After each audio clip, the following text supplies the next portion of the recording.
This is the Phillies Postcast, your instant game reaction for the Philadelphia Phillies. Part of the Locked On Podcast Network. Your team every day. Well, ladies and gentlemen, I don't know how to feel this feeling. The Philadelphia Phillies have won a series. Is that even allowed? Welcome to the show, everybody. This is Locked On Phillies Postcast on the Locked On Sports Philadelphia YouTube channel, Locked On Phillies YouTube channel. My name is Mark Farzetta. Connor Thomas has you covered each and every day with your Locked On Phillies podcast. I got you covered each and every game for your Locked On Phillies Postcasts. More on that later with a programming note. But let's start it off with Aaron Nola absolutely dealing three big things. Is how we like to start every show. Aaron Nola deals through 7 innings of work. Did he need 120 pitches? No, like he was going to do that anyway, but 99 pitches. The knuckle curve was working well for him. Velocity was up just a touch, and I don't think it's any coincidence that Aaron Nola has his best 2 starts of the season with JT Realmuto catching him and not Rafael Marchand. Rafael Marchand did not catch him in his last start in New York. When Nola, did he escape some situations? He absolutely did, but he still pitched well overall in that game. Should not have had to go back out there for the 7th inning, but Tinker Topper was tinkering again. And then he goes out today with JT Realmuto again and just deals 1 run, 7 innings, 6 strikeouts, 3 hits, 1 walk issued. And I believe that came in his final inning of the game in the 7th inning. I absolutely loved what I saw from Aaron Nola tonight. The Aaron Nola I saw today was the guy that I defend more often than most, okay? And he was in control of everything. There were 1 or 2 situations there where the knuckle curve just stayed up a little too much. And I'll say this about the inning that they actually put a run together there, a run on the board. The Crow Armstrong RBI double to left field. He said during the broadcast that he thought he got a hold of it. He did not. But he got kind of dinked and dunked there with what was it? It was a bloop double to center field. And that was actually a good pitch, way down, way in.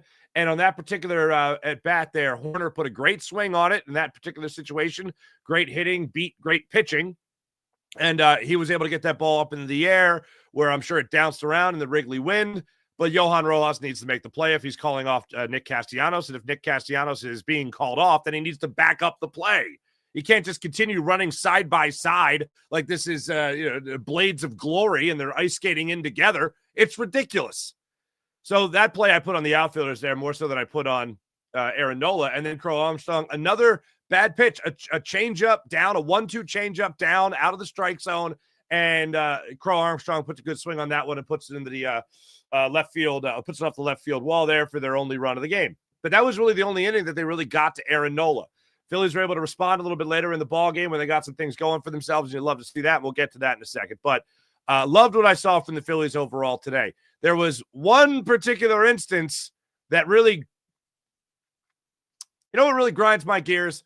When they have Johan Rojas do something that he already showed you earlier in the game they can't do. But we'll get to that later because the second thing I want to talk about is Trea Turner. Now, Trea Turner is not exactly hitting the cover off the ball this year. He has had his share of struggles.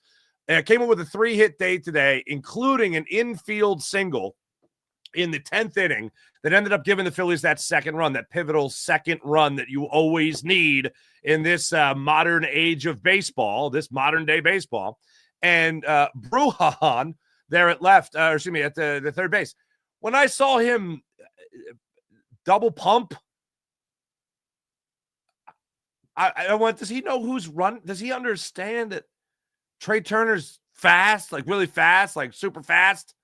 And the minute he went, I went, oh, wow, RBI infield single, Trea Turner. Sure enough, they throw the ball. Brujan throws the ball across field, across the diamond, and Trea Turner's already out of the shot. He's already out of the camera shot. He already ran past first base. It was beautiful. It was perfect. And previous to that, Alec Bohm got things going, got a fastball up and away. Now, here's my thing with the people that always talk about a first pitch, and Alec Bohm always swings at the first pitch. Well, more often than not, he does. But in this particular situation, so I got Nola number 1, I got Trea Turner number 2, and I got Alec Bohm coming up with this RBI there in the 10th inning to get things going. He's going up there thinking Merriweather has lost the strike zone a little bit. He's probably going to start me off with a fastball. They have a little mound conference, a little get-me-over fastball, 94-mile-per-hour, little get-me-over fastball. And Alec Bohm, fully expecting it, it's actually a little late on it, flies it out to right field, deep right field, but still puts a good charge into it to not only get the leading run right there, the go-ahead run, he also is able to advance JT Realmuto to third base. So those are the three big things I look at for the Phillies. And then overall, as I started the show, just the fact that they won a series. Yay. They won a series against a team not named the Miami Marlins. So whoopity-doo. You know what? I'm going to go ahead and give an honorable mention here to Jordan Romano, who came in that 10th inning. And, man, Carl Ravitch, dude. I love Sunday Night Baseball. I really do. And I love Carl Ravitch. I've been a fan of Carl Ravitch forever. Like, he was one of the guys I'd be eating my Cookie Crunch. The Cookie Crunch? Yeah, Cookie Crisp cereal, because I'm a health nut as a child. And I've been watching Carl Ravitch and Craig Kilborn on ESPN SportsCenter. That's how far back I go with Carl Ravitch. I always really liked Carl Ravitch. And he starts the inning there, the bottom of the 10th inning, with Jordan Romano. And he goes, not much has worked for Jordan Romano. Actually, nothing has worked for Jordan Romano. And it's like, damn, Carl Ravitch spitting daggers for a national broadcaster. Easy there, Carl. And then Romano just went out there and just proved them all wrong. Just absolutely dealt in that 10th inning to get it done. The slider was something nasty tonight. It was something nasty. So you love to see that from Jordan Romano. Good hustle to him. Overall, this Phillies team, they get a day off tomorrow. This was the type of series that they needed. This is the type of series where they needed. They go into Chicago, a stadium, Wrigley Field, where they have had success with recently. I know they have success in recent history here in Chicago for the Phils. And they go out there. They get a great 10-run game yesterday. They win that one 10-4. And then today, although they were, again, giving Aaron Nola next to no run support. And by the way, people bring that up with Aaron Nola. Yeah, I've given a lot of support. They interviewed Tinker Topper there during the game. And Tinker Topper's like, well, we really haven't given him much support. I'm like, let's get his ERA below 5, okay? And then we'll start talking about getting some run support. All right, get your ERA below 5. That's even being nice. By the way, it's below 6 now. Good for Aaron Nola.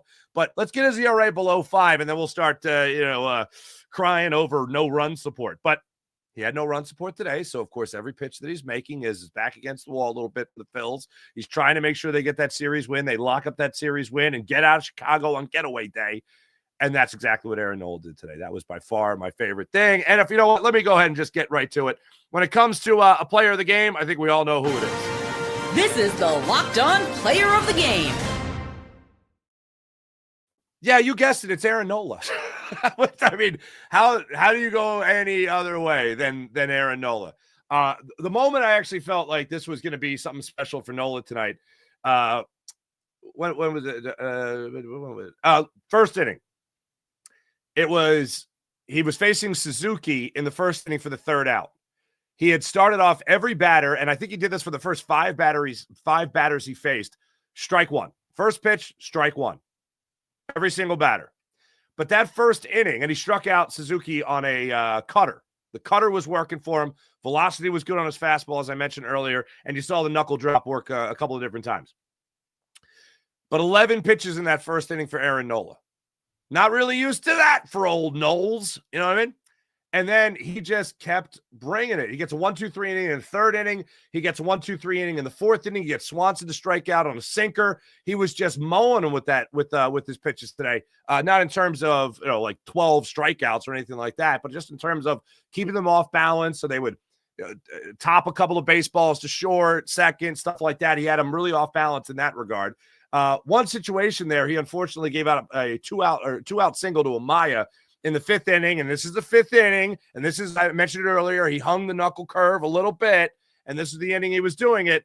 Brujan steps up there, and he flies out to right field on another pitch that Aaron Nola hung, but this time, luck and fate was on his side. After giving up the two-out base hit, he gets Brujan to fly out to right field. Nick Castellanos there to make a play.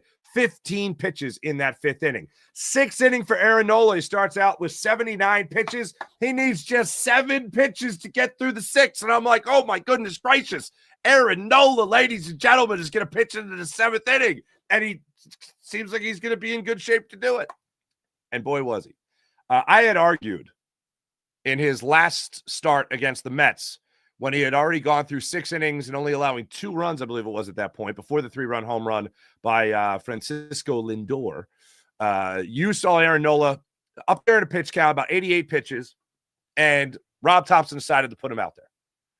Rob Thompson, his usual way of thinking, his usual strategy is if I got a guy that's been struggling, I'm going to get him out of that game so he's feeling good about himself. My argument after that was the time to do it. In this game, Nola was fantastic. I would absolutely have sent him back out there for the 7th inning, and I'm glad Rob Thompson did that. When we come back, I'm going to tell you the turning point of this game. I'm also going to tell you what you'll be talking about tomorrow, and I'm going to take your comments, and I'm also going to tell you what really grind my gears about this game today. There was one thing in particular, and also I'm going to tip my cap to Wrigley. I'm going to tip my cap to the Wrigley, to the Cubs fans. I never do this, but I'm going to do it because it made the game very, very, very, very, very enjoyable to watch tonight, especially on Sunday Night Baseball. That's when we return on Locked On Phillies YouTube channel, Locked On Phillies Postcast. You guys having a good time with FanDuel? NBA playoffs full swing. FanDuel is giving you new customers an incredible way to get in on all the action right now. When you join FanDuel and place your first $5 bet, you'll get $250 in bonus bets. What? Yeah.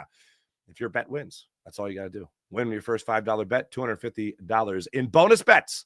Go right there for you. How about this for when it comes to championship odds? You're looking at Oklahoma City Thunder right now, plus 160. Boston Celtics, plus 200. Cleveland Cavaliers, plus 450. Golden State Warriors, plus 2,000. That's what it's looking at right now on FanDuel.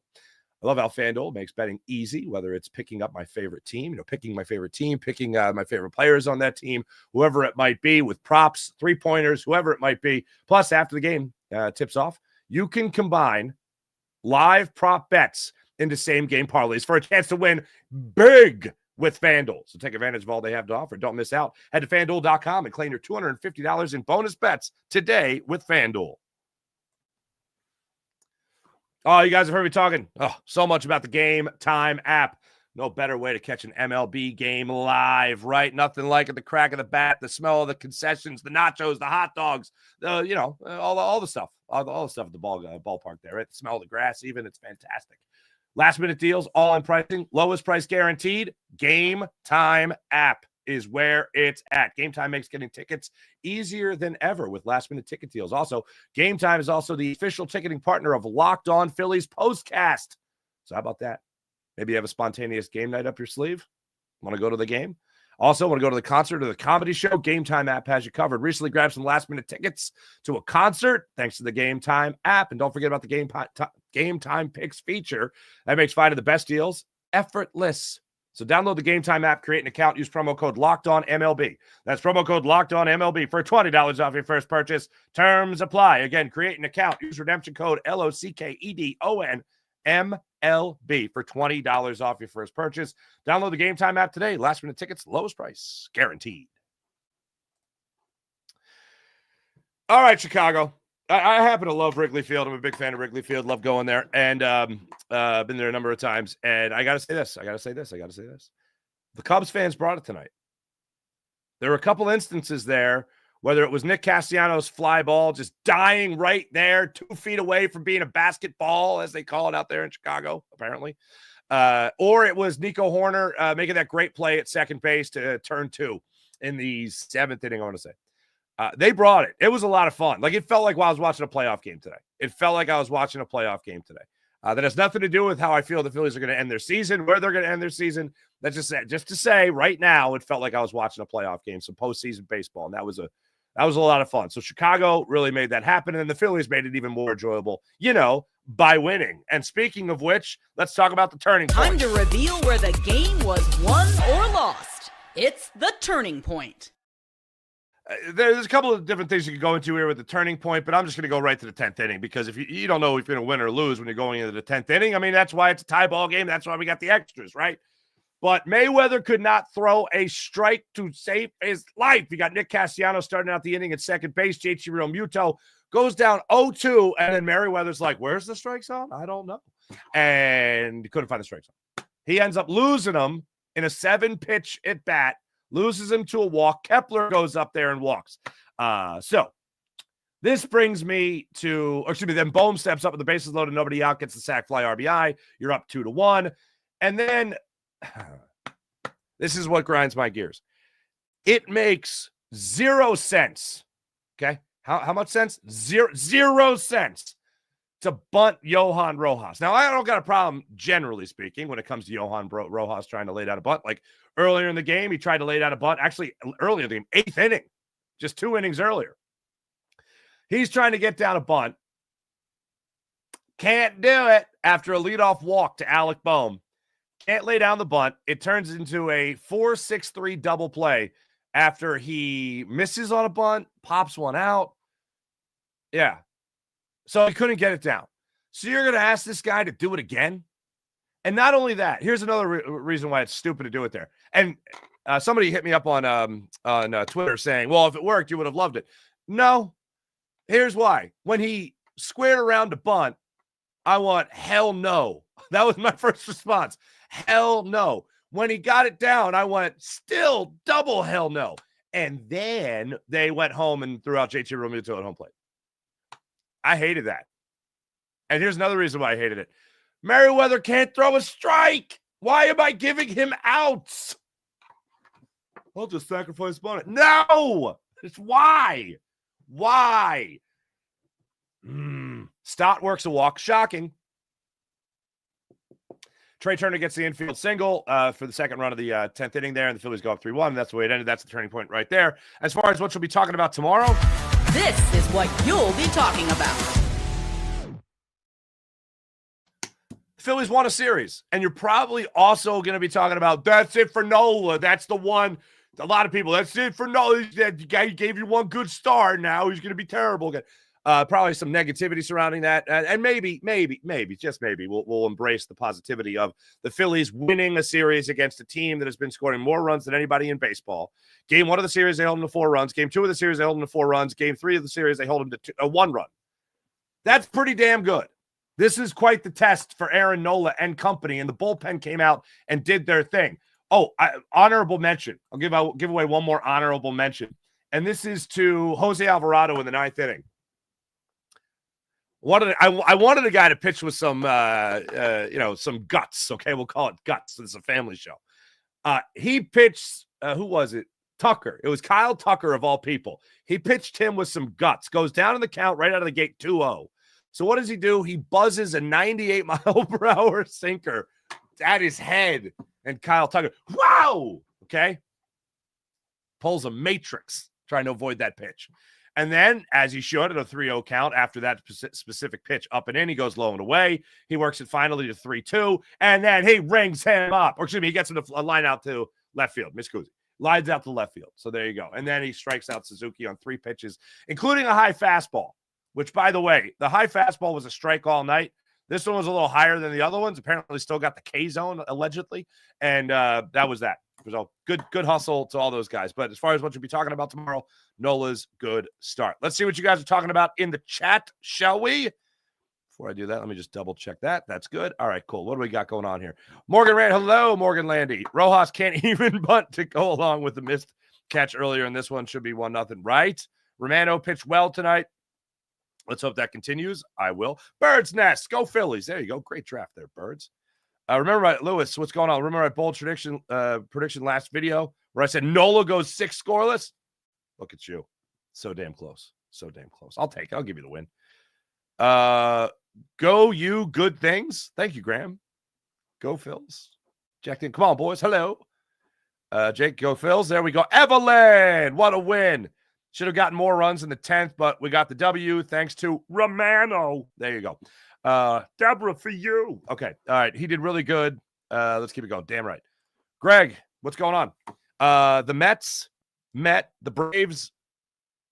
Barve? Is that a... I know it's a typo, but it's just fun to say Barve. It's a Barve.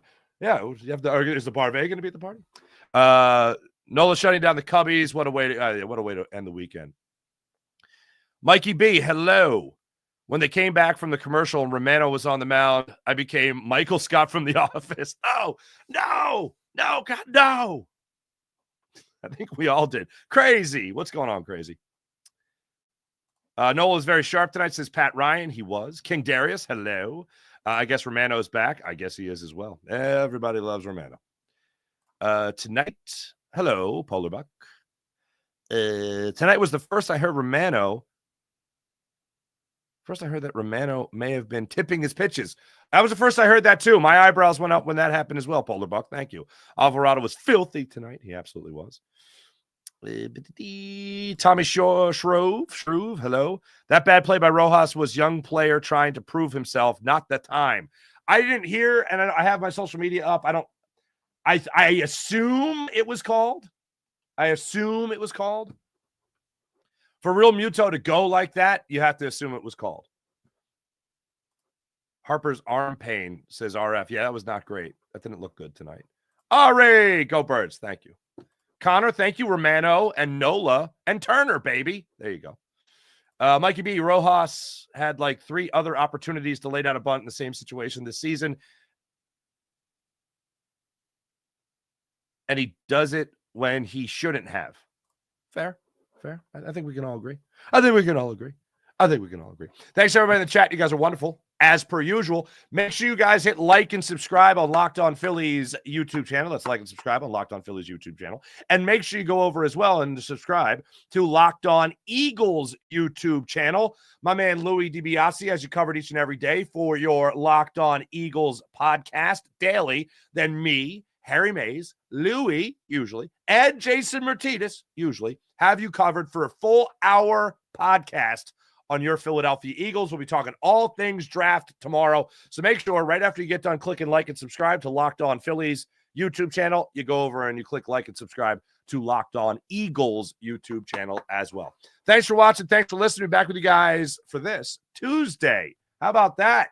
With your fighting Phils coming off this nice victory. They got the Washington Nationals coming up for that one. That's going to be a 6:45 start time in South Philadelphia. Mackenzie Gore gets the start against Zach Wheeler. Talk to you guys then. Have a great, phenomenal rest of your night, and I'll see you guys Tuesday. See you then. Bye.